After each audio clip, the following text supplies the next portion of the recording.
They ask why. Why did you do this to yourself? I say that the scars from the abuse didn't heal quite right. They welted themselves inside me, held me tight. When words didn't work, when silence was all that came out when spoken, I was told to shush, that the adults were talking now. They said, be grateful, your life is fine now. Except the wounds kept bleeding and I didn't want to drown. Little did I know, it was a cry for help. My body became the key. Weight loss was all that I could need if I wanted to be set free. My body had to be as willed as my mind if I wanted to help, because diseases of the mind are, just a waste of time, an attention-seeking, dumb cry for help, and that's when I fell down, down, down.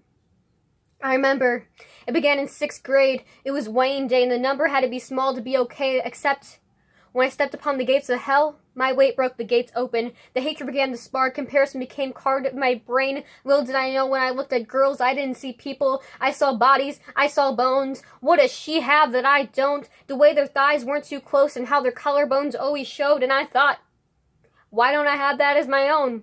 I was looking for a key to set the sadness free, but little did I know I broke the lock because I was at the wrong door. I still remember the day when I didn't eat breakfast because she told me I didn't need it, that I would be okay. I needed a wider gap between my thighs more anyways. Yet the stirred a chain reaction, set off all the bombs, signed me up for hell later on, taught myself that starving at a young age is okay.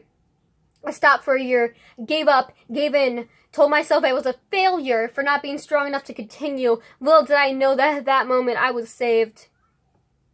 The next morning, I didn't remember the food I ate, but all I know is a certain amount of energy, an exact quantity of calories, and not a single more. It was amazing. Things were going well.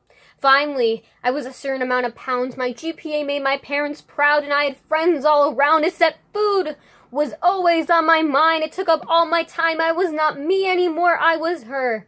But little did I know I was destroying myself. Some days I ran for miles. Other days when my mount reached the capacity, I had to remove the excess. And don't even mention the days where I couldn't handle birthday parties because I couldn't handle the thought of putting pizza anywhere near my mouth. I drank so much water trying to drown the hunger out, so much that I ended up drowning myself. And when asked why I cut my hair, I said it was because I liked the style, but in truth it was because most fell out. Was it really worth running the extra mile?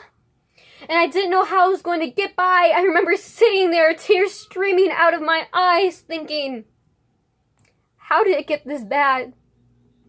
But I was happy. I was fine.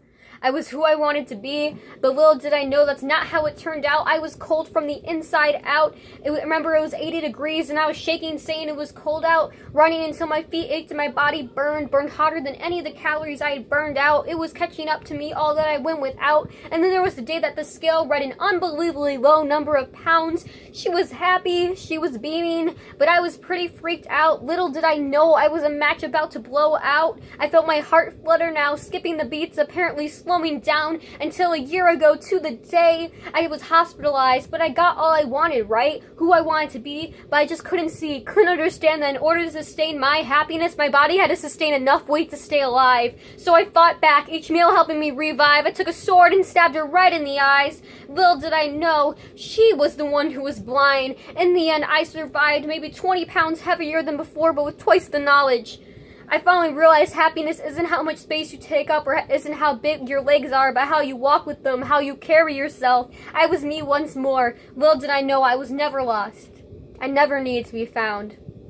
I just had to plant my feet on the right patch of ground.